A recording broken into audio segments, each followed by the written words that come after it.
നേരത്തെ 2022 മുതൽ തന്നെ പ്രദേശത്ത് ഈ ആനയുടെ ആക്രമണം രൂക്ഷമായിരുന്നു. ഇപ്പോൾ അമീർ ഇലാഹിയുടെ പിതാവാണ് ഇപ്പോൾ വളരെ സങ്കടത്തോടുകൂടി ഹൃദയം തകർന്നിരിക്കുന്നത്. റോഷി അഗസ്റ്റിനാണ് ഇപ്പോൾ അമീർ ഇലാഹിയുടെ പിതാവിനെ ആശ്വസിപ്പിക്കുന്നതിൻ്റെ ദൃശ്യങ്ങളാണ് പ്രേക്ഷകർക്കിപ്പോൾ കാണാൻ കഴിയുന്നത്. ഈ കുടുംബത്തിൻ്റെ ഏക പ്രതീക്ഷയായിരുന്നു 23 വയസ്സുകാരനായ അമീർ ഇലാഹി. ഡിഗ്രി കഴിഞ്ഞ് ഒരു സ്വകാര്യ സ്ഥാപനത്തിൽ താൽക്കാലികമായി. ഇപ്പോൾ മറ്റൊരു ദൃശ്യം, ഇപ്പോൾ PJ ജോസഫ് സെൻറ് മേരീസ് ആശുപത്രിയിലുള്ള മൻസൂറിനെ സന്ദർശിക്കുന്ന ദൃശ്യമാണ് ഇപ്പോൾ പ്രേക്ഷകർ കാണുന്നത്.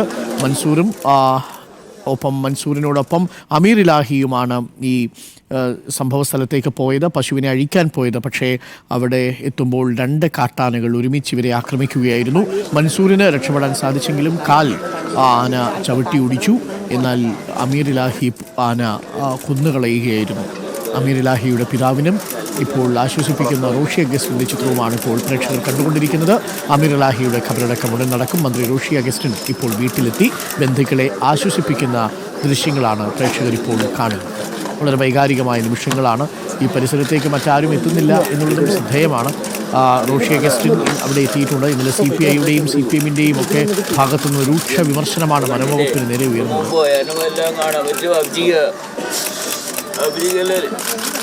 അമീർ ഇലാഹിയുടെ വാപ്പയും ബന്ധുക്കളുമാണ് ഇപ്പോൾ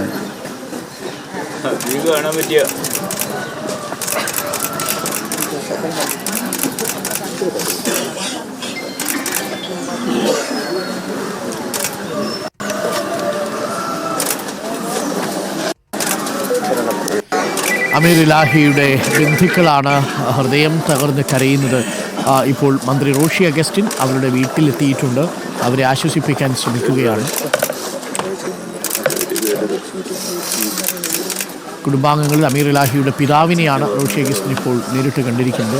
4 ലക്ഷം രൂപയുടെ ഒരു ചെക്ക് കൊടുത്തു. അത് മാത്രമാണ് അധികൃതർ ഇപ്പോൾ ചെയ്തിരിക്കുന്നത്. പിന്നെ ഈ ആശ്വാസ വാക്കുകളും 3.5 കിലോമീറ്റർ മാത്രം ഫെൻസിംഗ് ഉള്ള പ്രദേശം. ഒരു തരത്തിലും വനംവകുപ്പിൻ്റെ ജാഗ്രത ആ ഭാഗത്തില്ല എന്ന് നാട്ടുകാർ തന്നെ പറയുന്നു. തീയിട്ട് യുവാക്കൾ ആനയെ അകറ്റുന്ന ഒരു നാടാണ് ഈ മുള്ളരിങ്ങാട് എന്ന് പറയുന്ന പ്രദേശം. 2022 മുതൽ ആനയുടെ ആക്രമണം രൂക്ഷമായ ഒരു പ്രദേശം കൂടിയാണ് അത്.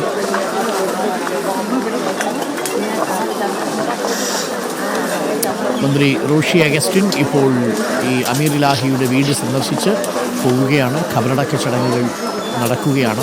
8:30 ഖബറടക്കം പൂർത്തിയാക്കാനാണ് തീരുമാനം.